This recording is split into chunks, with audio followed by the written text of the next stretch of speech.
Eddie, how satisfying is it to come back from an international break ahead of such a big match on Wednesday and put in the performance and get the result like that?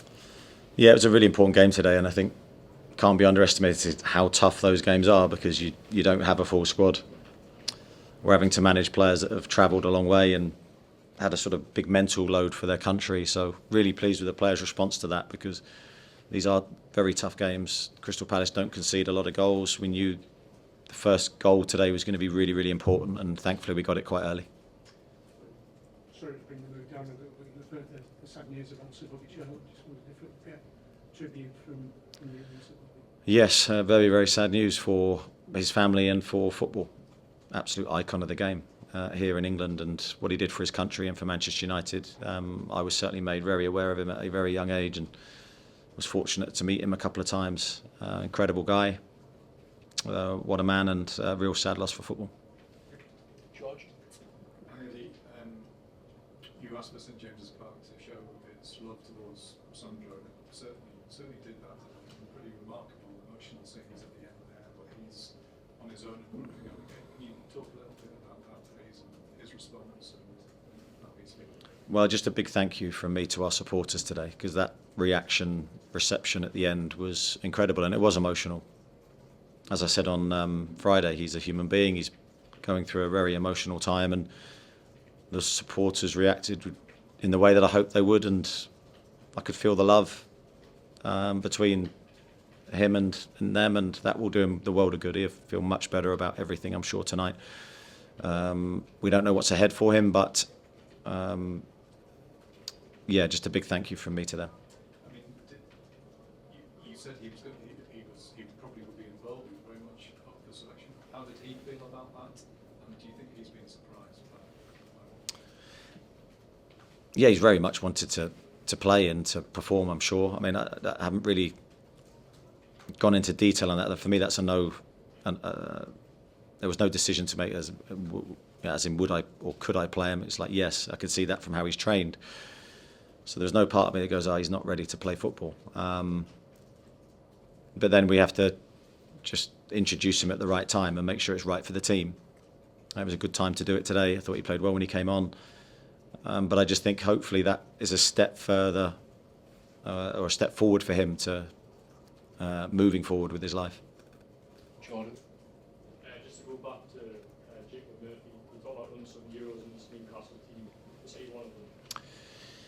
Yeah, I think he probably is. I think played really well today. Thought the right-hand side in general performed very well during the first half. Kieran, Sean and Jacob were dovetailing, interacting really well. We got into some really dangerous areas. Jacob scored the goal, of course, and delighted for him. He's someone that is the ultimate professional. Is reliable, plays multiple positions and has never let me down. Craig? You had 8 English starters today and 4 English scorers as well. You know, to that end, where it was Gareth really, but you know, is that a deliberate ploy you've got? You're telling me I had no idea on that. So it's not a deliberate ploy. Yeah. Just picking the team that I think for this game gave us the best chance of winning. Now, if that whatever nationality that doesn't play a part in my decision making, but I think it's great to see. You know, we play in England, so it's great to see English players doing well. On Bobby Charlton as well. Is it right you went to one of his soccer schools when you were young, Bobby? Is that right? Yes, I did. I can't remember how old I was, but it was local. I was desperate to go. I went not necessarily expecting. I mean, it's obviously his soccer school, but you don't necessarily know you're going to go there and meet him. But thankfully, he took the session, and something I always remember is a massive childhood memory for me because I knew he was an absolute legend of the game. My granddad used to talk about his goals and what he used to do on the pitch.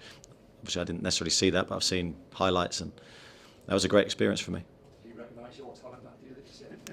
Absolutely not. No, I think he thought, I'm wasting my time here. But it was, as I say, it was a major memory for me, and just to have him talk to me and show me a couple of things was great. Scott?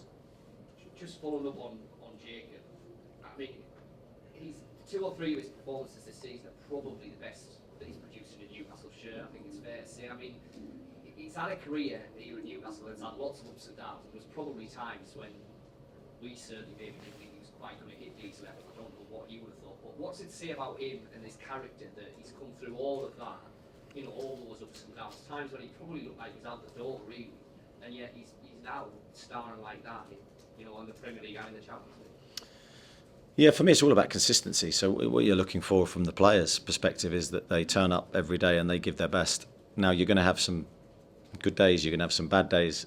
I always say that the key response is how do you handle the bad days. And if you say, you know, before I came here he had some difficult moments, you have to keep coming back. You have to be really resilient and you have to keep turning up. And I believe if you do the right things off the pitch, then eventually you'll show the right things on the pitch. And for me, he's just been that model of consistency in his approach, his attitude. So then it's great to see someone who puts that work in then rewarded with an opportunity and then taking the opportunity. It's great to see.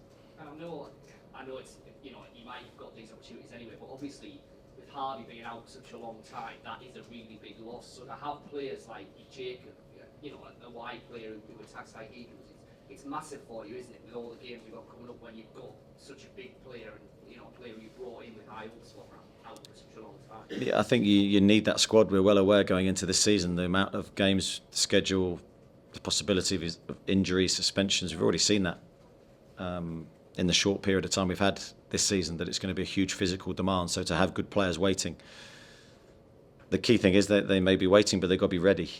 And Jacob is always ready, and that's the biggest compliment I can pay him. Dominic. Sean Longstaff's already equalled his best scoring season for the club. Just in terms of adding goals to his game, is that something you've been working on with him and something you're pleased to see? I'd say something we work on with all our players. I think Sean himself will work hard on his finishing. He's a player that does extra work regularly with the coaches. I've always said I believe he's a goal scorer. He's a very, very good finisher in training, but with both feet, I mean, from all angles. So to see him score, hopefully more consistently, for me is something that he can do with the ability that he has. I think it's just about getting himself into the positions. I thought he did that really well today. I thought he played very intelligently and took his goal really well. One with a few players back from injury today, but Sven Bogdan's still out. Just how close is he to? Yeah, he wasn't close today. Obviously, I couldn't say that yesterday. But he hasn't trained with us yet, so he's got a bit of a way to go. We're hopefully it won't be too long, but certainly the next couple of weeks he won't be fit. Luke? Tough complete from tonight. And do you anticipate when you might hear something on what's going to happen? No, I've got no idea, Luke, to be honest. It's not something I'm sort of dealing with on a day-to-day basis, so I'm hearing little snippets, but I can't give you that information. It's obviously very emotional today, very, very moving, like you said. Is the hardest part going to come for him ahead, though? You know what I mean? When he's not able to feel that love, when he's at home on his own. Yeah, well, let's wait and see. But yes, I think that the hardest time is ahead, regardless of what happens, because I think immediately you get a lot of attention and people were talking about the situation, and he's had the love of the supporters today. That's difficult to maintain over a long period of time, but who knows what's ahead. And I think I just think it's great for him to know that he's got the support of not just the senior management of the football club and the manager, but he's also got the support of the supporters, and they're the most important people. Thank you. Andy, and then Martin to finish. 5 clean sheets in the last 7, but Newcastle top scorers in the Premier League. Which one sounds better as a manager? Can't choose, Andy. I can't choose. You have to be defensively solid to be successful long term. You have to be. You can't be a team that leaks goals. It will cost you points, as it did against West Ham for us. But you have to score goals as well, and that instills confidence in the group. So that's why they're both vitally important. Martin. Sorry, just one last one on Sandro. How was he in the dressing room after the game today? And do you think he's been taken back by the response he's had from everybody to the Nazis? I think he was normal Sandro. He's very level. Very rarely do you sort of outwardly see the emotion, but you know it's in there.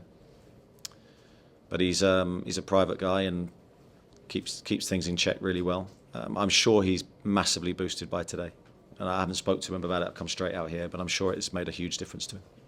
Last one, Kieran. We are about atmosphere. St James's can give it a run for its money on Wednesday. Yeah, well, it's interesting you say that because I was watching them yesterday, and as much as you can from the camera, the footage, you're sort of seeing their atmosphere. That doesn't sound right. You're seeing the crowds and the stands and the colours, and so that's going to be an interesting game for us when we get there. But as you say, it's all about the home game and it's what we can create.